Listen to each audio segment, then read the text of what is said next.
Hello, viewers. Welcome to this very special episode brimming with literature and poetry. जी हाँ दोस्तों, हमारे साथ बड़े ही अच्छे कवि, शायर और साहित्यकार हमारे साथ जुड़े हुए हैं। It's truly delighted to have you all here. तो सबसे पहले मैं आपका उनसे परिचय करवाता हूँ। और जैसा कि हमारे भारत में कहते हैं ladies first, so following the saying ladies first, let me start by introducing doctor Renu Singh ji, a gifted poetess known for her engaging style in writing stories। कविता लिखती हैं, आर्टिकल्स लिखती हैं, लघु कथा लिखती हैं, संस्मरण लिखती हैं। She is joining us today from greater Noida near Delhi. हमारी जो दूसरी गेस्ट हैं वो हैं Saeeda Anwara Khatoon ji, also an accomplished writer and poetess. She has been devoted to the service of Hindi literature for many years, और अभी हमारे साथ वो असम से सीधे जुड़ी हुई हैं। नेक्स्ट अभी हमारे साथ हैं Umesh Srivastava ji, a journalist, editor, writer, who is also the founder of Shahar Mahila काव्य संघ, or he has served as the editor for several books and newspapers and is with us today from Prayagraj Uttar Pradesh. और दोस्तों, आज की सभा के हमारे अगले पोएट हैं विनय कुमार बुद्ध जी। जी हाँ दोस्तों, he originally from Khagaria Bihar and currently based in Assam, a revered literary figure. He has been active in the world of literature for over 30 years and has published more than 300 books and has received numerous prestigious awards। जी हाँ दोस्तों, और हमारे साथ एक और बहुत बेहतरीन popular शायर हैं रिजवान अली जी। उनसे भी हम कुछ बातें करेंगे, उनकी शायरी सुनेंगे। और एक बहुत खास बात कि आप बिगिनिंग से लेकर के एंड तक हमारी बातों को ध्यान से सुनिए, क्योंकि इन्हीं बातों से जुड़े हुए हैं कुछ सवाल। और उन सवालों के अगर आप जवाब देंगे, सही जवाब देंगे, तो आपको मिल सकता है कुछ पुरस्कार। अब आती है मेरी बात कि मैं कौन हूं, इतनी देर से बोले जा रहा हूं। तो मैं हूं आप सभी का दोस्त, इस प्रोग्राम का host and a very simple man, Ashish Kumar. तो चलिए शुरुआत करते हैं। सबसे पहले हम बात करते हैं हमारे गेस्ट और बहुत ही बेहतरीन पर्सन उमेश श्रीवास्तव जी से। सर नमस्ते, कैसे हैं आप? बेहतर है बेहतर। सबसे पहले तो मैं आपको बधाई भी दूंगा, शुभकामना भी दूंगा, और ये हम सभी के लिए खुशी और गौरव की बात है कि आप हमारे साथ जुड़े हैं, आपका समय मिला है। और एक प्रश्न जो है, जो हर कोई जानना चाहता है, मैं भी जानना चाहता हूं कि ये जो आपने मंच बनाया शहर समता महिला काव्य गोष्ठी का, तो इसके पीछे क्या वजह थी, क्या सोच के बनाया आपने? सभी का एक बार स्वागत है। और महिला कार गोष्ठी जो मेरा मंच है, उसके पीछे मेरा लॉजिक यही है कि हम उन महिला बहनों के लिए जो लोग पढ़ने लिखने के बाद, अपना एजुकेशन लेने के बाद किसी प्रोफेशन में नहीं जाती और विवाह शादी करने के बाद घर गृहस्थी में रम जाती हैं और अपनी योग्यता पर ताक पर रख देती हैं, ऐसे महिलाओं के लिए मैंने महिला महिला कार गोष्ठी शुरू किया। तो दोस्तों, हमारा जो पहला प्रश्न है कि हमारे जो गेस्ट हैं उमेश जी, वो कहाँ के रहने वाले हैं और आज के एपिसोड में कहाँ से जुड़े हुए हैं। तो पहला पुरस्कार क्या होगा, दूसरा पुरस्कार क्या होगा और तीसरा पुरस्कार क्या होगा, आप स्क्रीन पर देख सकते हैं।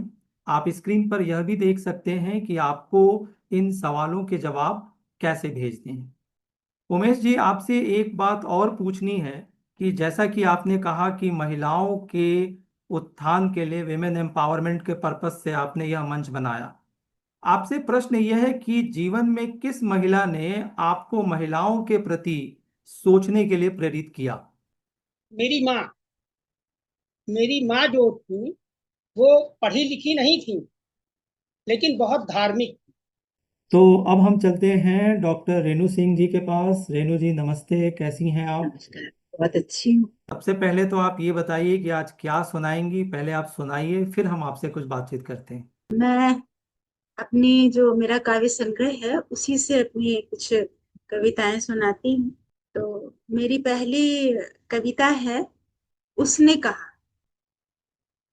उसने कहा, जाया मत होने दो, जिंदगी बेशकीमती है।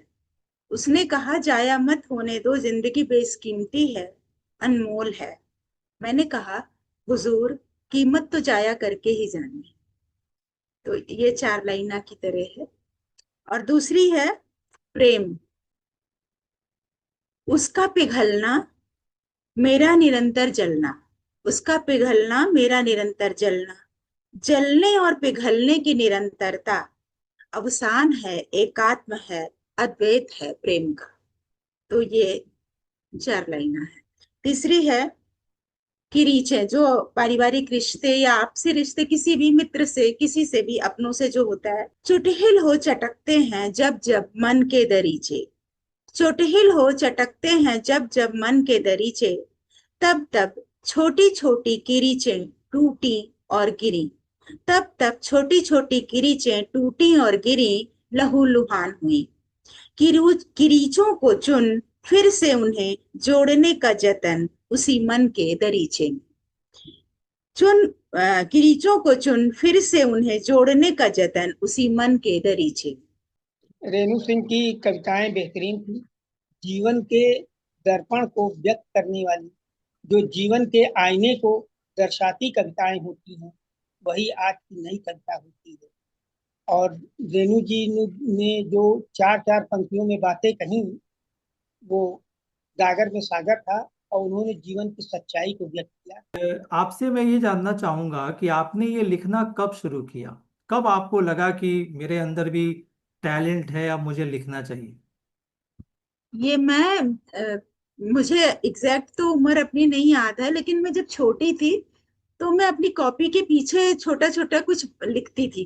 लेकिन जब मैं यूनिवर्सिटी में गई, इलाहाबाद यूनिवर्सिटी में, तो वहां मैं हॉस्टल की जो मैगजीन निकलती थी, यूनिवर्सिटी की मैगजीन निकलती थी, उसके लिए मैंने लिखा। तो वहां से मैंने लिखना शुरू किया, तब रिकग्नाइज हुआ कि हाँ मैं लिख रही हूँ।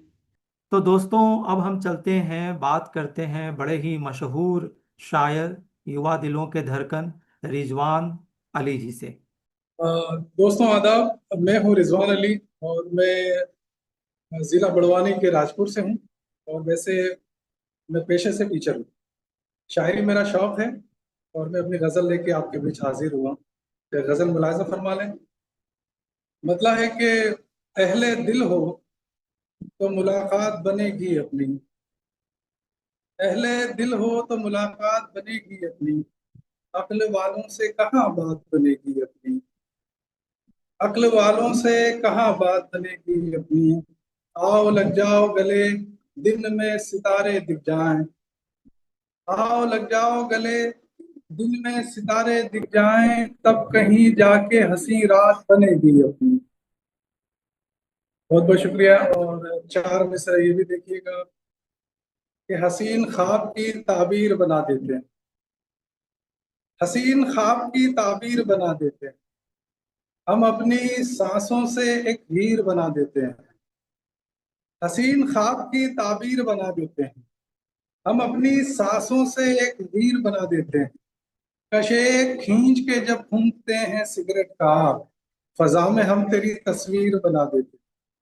तो दोस्तों, आप कमेंट करके बताइएगा कि रिजवान अली जी ने जो सुनाया आपको कैसा लगा। और रिजवान अली जी से जुड़ा हुआ हमारा दूसरा प्रश्न है कि प्रश्न यह है कि रिजवान अली जी कहाँ के रहने वाले हैं।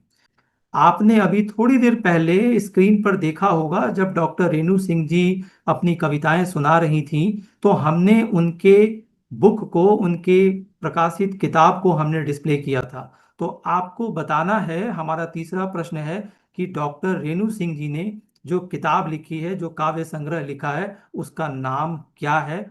हम चलते हैं अब विनय कुमार जी के पास। विनय जी नमस्ते, कैसे हैं आप। नमस्ते सर। नमस्ते सर ठीक हूँ सर। सर। विनय जी, आपने 300 से ज्यादा किताबें लिख डाली। आप रेलवे में काम करते हुए आप कविताओं की दुनिया में चले गए, राज्यपाल से पुरस्कार ले लिया। तो इस व्यस्त जिंदगी में जहाँ नॉर्मल लाइफ स्टाइल को जीना बड़ा मुश्किल है, तो आप ये सब कैसे मैनेज करते हैं। सर एक बात है कि जुनून जिस चीज का होता है उसके लिए आपको कोई नहीं रोक सकता है। पहली बात कि आप समाज में और देश में जितनी विसंगतियां देखती हैं तो आपको लगता है कि कुछ न कुछ लिखें हम। प्रेमचंद जी का कहना था कि जिस दिन हम कुछ लिखते नहीं है उस दिन मुझे खाना खाने का कोई अधिकार नहीं है, कोई हक नहीं है, उन्होंने बोला था। तो मैं किसी भी स्थिति में कुछ न कुछ लिखता जरूर हूँ। जो सबके साथ जो है बेवफाई करता है, मैं उसके बारे में, तो मैं जो अगली जो मेरी कविता है उसमें सुनिएगा कि मेरी बेवफा कौन है।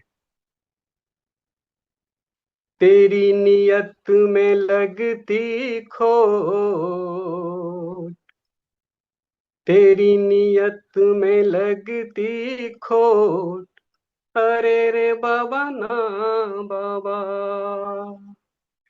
तेरी नियत में लगती खोट, अरे रे बाबा ना बाबा, अरे रे बाबा ना बाबा, तुझे कौन करेगा वोट, अरे रे बाबा ना बाबा, अरे रे बाबा ना बाबा।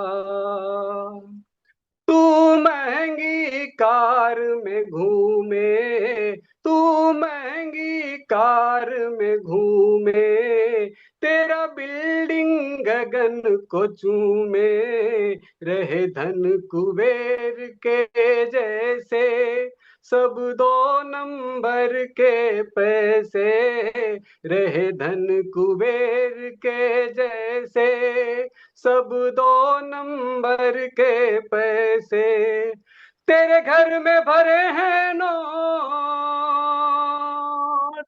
हो तेरे घर में भरे हैं नोट, अरे रे बाबा ना बाबा, अरे रे बाबा ना बाबा, तुझे कौन करेगा वोट, अरे रे बाबा ना बाबा। महंगी चीजें फरमाते हैं, कपड़े विदेश से आते हैं, तू सूट बूट से लक झक है, सोचो इस पर किसका हक है, जनता के पास लंगोट, हो जनता के पास लंगोट, अरे रे बाबा ना बाबा, तुझे कौन करेगा वोट, अरे रे बाबा ना बाबा। तेरे आगे पीछे गुंडे, तेरे आगे पीछे गुंडे, चले लेकर झंडे डंडे, चले लेकर झंडे डंडे, लोगों के घर धमकी भरते, जो मुंह खोले वो ही मरते, कहीं दंगा, कहीं दंगा कहीं विस्फोट, अरे रे बाबा ना बाबा, तुझे कौन करेगा वोट, अरे रे बाबा ना बाबा। तूने वोट लिए वादे करके, तूने वोट लिए वादे करके, अच्छी हालत अच्छी सड़के, हम सब उसमें भरमाते हैं, झट से बुद्धू बन जाते हैं, और मैंने दिल पर, और मैंने दिल पर खाई चोट, अरे रे बाबा ना बाबा, अरे रे बाबा ना बाबा, तुझे कौन करेगा वोट, अरे रे बाबा ना बाबा। सोचा था दिन फिर जाएंगे, सोचा था दिन फिर जाएंगे, फिर से अच्छे दिन आएंगे, मैंने जात धर्म पर वोट किए, मैंने जात धर्म पर वोट किए, आफत अपने सिर मोल लिए, मेरे मन को, ओ मेरे मन को रहा कचोट, तुझे कौन करेगा वोट, अरे रे बाबा ना बाबा, अरे रे बाबा ना बाबा। पैसों का बंदर बांट किया तूने सब कुछ अपने नाम किया, कागज पर तुमने काम किया, जनता का बंटा धार किया। करते हो लूट खसोट, हो करते हो लूट खसोट, अरे रे बाबा ना बाबा, अरे रे बाबा ना बाबा, तुझे कौन करेगा वोट, अरे रे बाबा ना बाबा। तो हमारे रचनाकार जो अभी विनय जी तो बड़े भाई हैं और बहुत अच्छी रचनाएं करते हैं।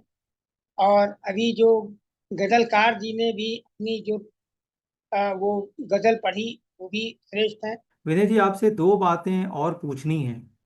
आप शहर समता महिला काव्य मंच से जुड़े हैं। जी सर। तो पहली बात तो मैं ये जानना चाहता हूँ कि जब आप इस संस्था से जुड़े, इस मंच से जुड़े, तो आपके मन में नहीं आया कि भाई इस मंच के नाम में ही महिला लगा हुआ है? आपका मेल ईगो हर्ट नहीं हुआ? आपको नहीं लगा कि भाई महिला काव्य मंच में जा रहा हूं, तुझे कौन करेगा वोट? जी मैंने इस बात को जैसे रेज किया था इस मुद्दा को, तो सब लोगों ने कहा कि अभी महिला की संख्या ज्यादा है इसलिए ऐसा चल रहा है। हम लोग पुरुष का, अभी जो अभी सर ने, उमेश सर ने जो बात बोली ना, यही जवाब उन्होंने मुझे दिया कि अभी जो है सो महिला की संख्या ज्यादा है, पुरुष कम है, तो मैं कुछ दिनों में ये करूंगा, लेकिन ऐसा हुआ नहीं। बात और बताइए, जी उमेश सर। श्रीवास्तव जी, जिन्होंने यह मंच की शुरुआत की, फाउंडर हैं, जी तो वो जी एक पत्रकार हैं, संपादक हैं, लेखक हैं, मंच के साथ आपके मित्र भी हो गए, और जी बड़े सर। रोचक अंदाज से, बड़े जमीनी अंदाज से, देशी अंदाज से वो बातें करते हुए हमने देखा, व्यूवर्स ने देखा। आप उनको कैसे देखते हैं, आप उनको कैसे जानते हैं? मैं उनको इस मंच के ही माध्यम से जानता हूँ, और इनकी जो शहर समता जो जो अखबार है वो निकलती है, तो कभी कभी मैं अपनी रचना भेजता हूँ उनको, तो वो शहर से उसको छापते हैं। तो दोस्तों, अब हम चलते जी सर। हैं सैयदा अनवारा खातून जी के पास, जो हमारे साथ असम से जुड़ी हैं और हिंदी को लेकर के बहुत ही पैसिव हैं, और बहुत पैसिवली बहुत समय से वो इसमें लगी भी हुई हैं, और उनके इस पैशन को आप अनेक प्लेटफॉर्म से एक्सपीरियंस कर सकते हैं। तो अनवारा जी, सबसे पहले मैं आपको प्रणाम करता हूं, और आप ये बताइए सबसे पहले कि आप क्या रचना सुनाएंगी व्यूवर्स के लिए। सर, मैं आज आप सबके समक्ष में अपनी एक रचना लेकर आई हूँ। एक श्रृंगारिक गीत है, और ये मेरी अनुकुंज साहित्य पीठ पर प्रकाशित हो चुकी थी, जहाँ आप भी थे, जहाँ इस किताब का विमोचन हुआ था दिल्ली में। तो मैं एक वही गीत सुनाना चाहूंगी। जागती आंखें बर साथ करती रही, जागती आंख भर साथ करती रही, रात में चांद से बात करती रही, रात दुश्मन बनी डस रही है मुझे, जिंदगी बोझ सी लग रही है मुझे, सूल चुभती रही, दर्द सहती रही, सांस मुझसे तरफ घात करती रही, जागती आंखें भर साथ करती रही, रात में चांद से बात करती रही, लोग दिल तोड़ मुझ से बिछड़ती रहे, जल बिना मीन से हम तरपती रहे, साथ पर छाइयां छोड़ कर चल पड़ी, मैं खुदी से स्वयं बात करती रही, जागती आंखें भर साथ करती रही, रात में चांद से बात करती रही, इस कदर टूट कर आज बिखेरे सनम, इस कदर टूट कर आज बिखेरे सनम, लाख टुकड़े हुए अब नहीं शेष दम, एक जमाना हुआ मुस्कुराए हुए, एक जमाना हुआ मुस्कुराए हुए, बस यही कोशिश रात करती रही, जागती आंखें पर साथ करती रही, रात में चांद से बात करती रही। हम्म, ला ला ला ला ला ला ला ला ला ला ला ला ला ला ला ला ला ला, जागती आंखें भर साथ करती रही, रात में चांद से बात करती रही। हम्म, ला ला ला ला ला ला ला ला ला ला ला ला। नमस्ते। और अनवरा खातून तो मेरी छोटी बहन जैसी है, और ये निरंतर अपना अपनी रचनाएं प्रस्तुत करती रहती हैं।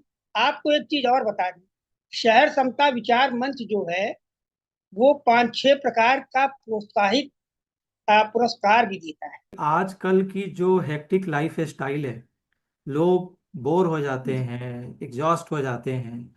तो खास करके अगर कोई महिला, अगर उसके मन में यह बात आती है कि जिंदगी बोझ सी लगने लगी और राइटिंग टैलेंट भी दिखाना चाहती हो, तो शहर समता महिला काव्य मंच से वह कैसे जुड़े?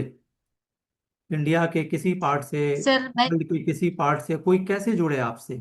सर हमारी इकाई बना दी गई है, हमारे भारत में बहुत सारे इकाई है, और उन इकाई में जुड़ने के लिए उनके जो अध्यक्षा होती है, जैसे मैं हमारे वचनाथ इकाई की हूँ, तो मैंने यहाँ सारे, मैंने मतलब मैं असम इकाई से भी मैं दूसरे इकाई के लोगों को भी जुड़ रही हूँ। अभी मध्य प्रदेश से है, शिलोंग से है, ईटानगर से है, हमारे बहुत सारे मेरे ऐसे फेसबुक मित्र है जो मैं अभी यहाँ हमारे विश्वनाथ इकाई में मैं उनको ऐड किया है। तो अब हम चलते हैं उमेश जी के पास। उमेश जी, मैं आपसे रिक्वेस्ट करूंगा कि आज के जितने भी कविगण थे, आप उनके आपने सुना, कैसा लगा? तो 2 शब्द मैं चाहता हूं कि आप बोलें। हमारे जितने रचनाकारों ने अभी रचनाएं प्रस्तुत, सबकी रचनाएं भी, हम ये मानते हैं कि काव्य शास्त्र लेकर कोई रचनाकार रचना नहीं करता। उसके अंदर में जो संवेदना के स्वर फूटते हैं, जो संवेदना का प्रतिबिंब उभरता है, उसको एक बिंब के माध्यम से वो व्यक्त करता है। और हर रचनाकार बेहतरीन रचना करता है, लेकिन वही रचनाकार अपनी पहचान बना पाता है जिसकी रचनाओं में वर्तमान की बातें हो, जिजीविसा हो, आदमी को परखने की शक्ति हो, और एक ललक हो। और चलते चलते 2 बंद हम आपको प्रस्तुत कर देते हैं अपना। एक बंद जो हम लोग हिंदी के विद्यार्थी हिंदी की सेवा करते हैं उस पर है कि हिंदी में बिंदी का महत्व जान लीजिए, और सुंदर सलोने शब्द को पहचान लीजिए। भाषा सुदृढ़ है, ज्ञान का अनमोल खजाना, यह विश्व की भाषा बने, ये ठान लीजिए। हिंदी में बिंदी का महत्व जान लीजिए। और एक और बंद जो हमारी संस्था का उद्देश्य है, हमारी संस्था का यही उद्देश्य है कि ज्ञान की गंग धारा बहेगी यहाँ, ज्ञान की गंग धारा बहेगी यहाँ, ज्ञान चक्षुओं को बस खोल कर देखिए। इसमें आगम निगम, इसमें आगम निगम सब मिलेगा तुम्हें, इसमें आगम निगम सब मिलेगा तुम्हें, मौन बैठे हुए साधना कीजिए, ज्ञान की गंगधारा। और एक बंद और जो मनुष्यता का ह्रास हो रहा है उस पर है कि मनुष्य को मनुष्य बनाने के लिए, मनुष्य को मनुष्य बनाने के लिए कोई कारखाना चलाना चाहिए, मनुष्य को मनुष्य बनाने के लिए कोई कारखाना चलाना चाहिए। Nut bolt peg, nut bolt peg सब दुरुस्त वहां हो, नट बोल्ट पेग सब दुरुस्त वहां हो, बुद्धि और विवेक लगाना चाहिए मनुष्य को मनुष्य बनाने के लिए। जय हिंद, जय भारत। तो दोस्तों, आज का एपिसोड आपको कैसा लगा? अगर अच्छा लगा तो कमेंट करके बताइए। अच्छा नहीं लगा, कुछ कमी लगी, तो वो भी हमें कमेंट करके बताइए ताकि हम एपिसोड मेकिंग को और बेटर बना सकें। तो अगर आपको वाकई अच्छा लगा तो आप इसे ज़रूर शेयर करेंगे। और मुझे दीजिए इजाज़त। मैं दोबारा बता रहा हूँ, मैं हूँ आपका दोस्त, इस प्रोग्राम का होस्ट, और a very common man, a very simple man, Ashish Kumar. जय हिंद।